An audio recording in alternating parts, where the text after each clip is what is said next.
Hey everyone, today we're continuing our Don't Cancel Me conversation on women's rights.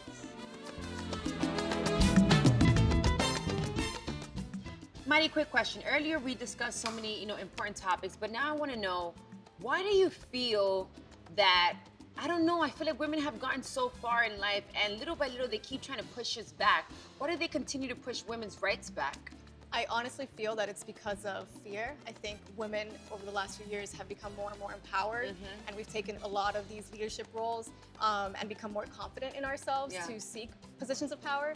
And I think men are afraid of that, especially men that have positions of power. They want to keep that power.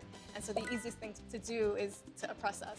No, and for the longest time, they always made us feel as if we weren't smart enough, that we were not capable of doing the same things that they were. Until this day, we even continue to have to fight for equal, pay, equal everything. So I definitely agree. I know that if we were to completely feel that we had the full power, full force, they really would have something to fear. I agree. Have you ever had a situation where they've made you feel as if because you're a woman, you're not capable of doing something? Many times, especially I think in the workplace. There's this power dynamic when there's a male boss and female employees, and there's definitely been moments where I was made to feel inferior, or that I didn't know what I was doing, and that this person knew more because they're men. And I think at the same time, their culture played a role into how they treated me, and some of my other female peers.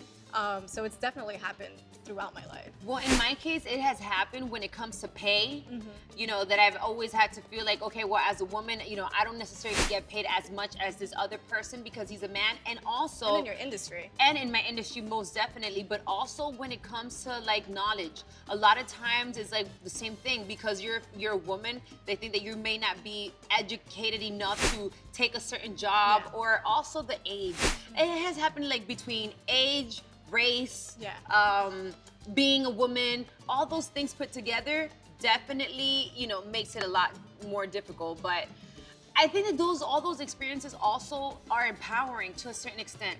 The more someone tells me, because I'm just hard-headed, the more someone tells me that I can't do it, the more I'm trying to figure out ways to do it. I agree. I mean, for me, when I was combating those situations, I realized what was happening, and I started educating myself on that and speaking to the other women in my life that I look up to and the hardships that they went through in their workplace or in their professional lives. And so learning from them how they handled the situation. And I come from a family of very strong women that they don't bite their tongue. And so I learned from them to speak up and use my voice. Right. Can you get canceled for speaking up, for speaking up and saying how you truly feel? Is there a way to not get canceled for using your voice?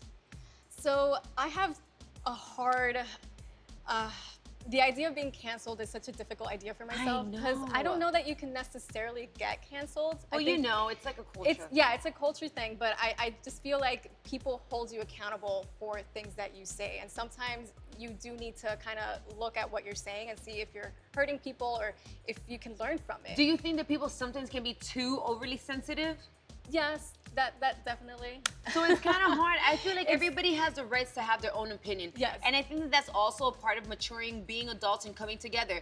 You may have your opinion, I feel a certain type of way. Yeah. That doesn't mean that I have to be like, oh, you're canceled and da-da-da, because we disagree. I think we should be open enough to, share our experiences or ideas or concepts and not feel like if I say this, they're gonna cancel me. If I say this, I'm gonna get in trouble. Like, why? Yeah, and I think we need to just be more aware of other people's backgrounds and what they've gone through in their life, because it's not everyone goes through the same experiences as you do. And so when you start talking to people with a different idea or just way of thinking, I think it's important to learn from them. And you might not necessarily agree with them or use what they say and have it change your life. But I just think it's important for you to hear and listen and possibly understand them better. If you feel like that's just not somebody you want to associate yourself with, move on. Then bye. Yeah. Should men have an opinion and say women should do this or women should do that with their bodies? I don't think so. I think it's, my body, our bodies, we know it better than anybody else, and it's our right to see what we want to do with it.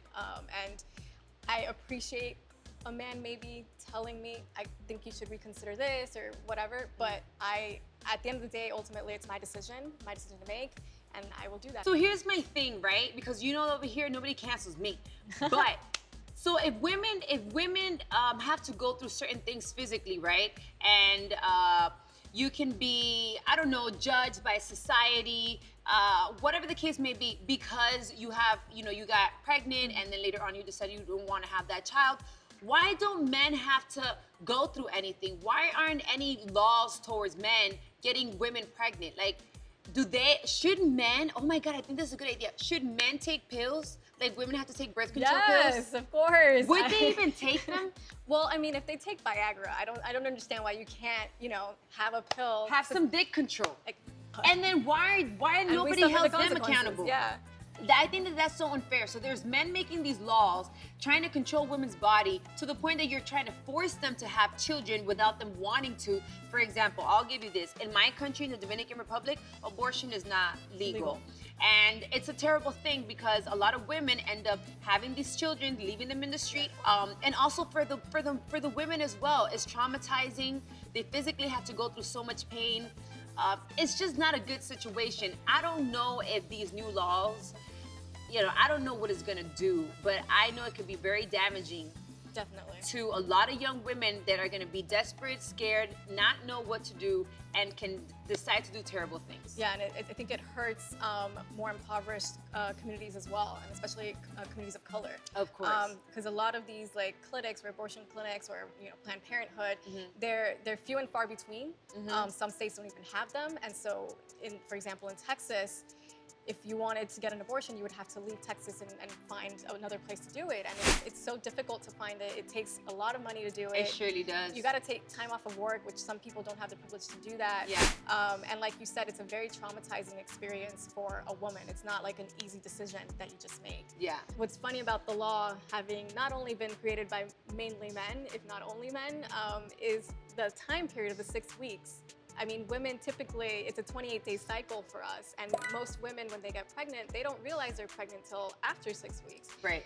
So you typically, with the 6-week thing, you'd probably have 2 weeks maybe to figure out, to decide what you're going to do. And on top of that, like we talked about, it's finding a place that would do it, taking the time off of work to do it, getting the funds to get it done. And so you don't even have those full 2 weeks. You have maybe a couple of days. Right. It's insane. Hey everyone, if you'd like to see the full episode of our conversation on women's rights, head over to Don't Cancel Me with Amara La Negra on FuseTV and streaming on Fuse Plus.